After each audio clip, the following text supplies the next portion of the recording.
হ্যাঁ এসে এসে বসো। বাবা তোমাদের অনুকে দেখলাম নেটে এইটুকুটুকু জামা পরে, বগল কাটা জামা পরে, হাঁটুর উপরে জামা পরে ছবি ছাড়ে, তা তুমি কিছু বলতে পারো না? ওই জামাগুলো তো আমি ওকে কিনে দিয়েছি। কেন ভালো লাগে না নাকি ওকে পরে? কত সুন্দর লাগে বলতো। তুমি লাইক কমেন্ট তো করতে, আর কেউ থাকলে ওদেরকে বল দেবে যেন লাইক করে দেয়। বাবা অনুর মা, মেয়েকে এত লাই দিও না এখন থেকে, মাথায় তো চাপিয়ে রেখেছো। বয়স তো অনেকই হলো, আমার মেয়ের জুড়ি ধরে বিয়ে দিয়ে দাও এবার। না না, ওকে এখন আমরা বিয়ে দেবো না। ওকে বলি যত খুশি এখন পর, তোর যখন মন হবে আমাদেরকে বলবি, তখন তোর বিয়ে দেবো।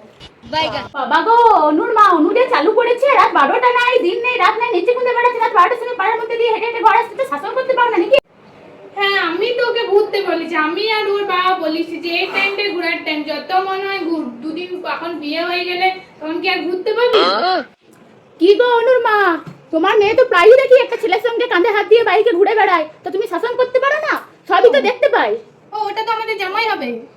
দেখো ছেলেটা কত সুন্দর, বলতো স্বভাব খুব ভালো, আমাকে মামা ছাড়া বলে না, আর দেখতেও সেরকম ভালো কাজও করে।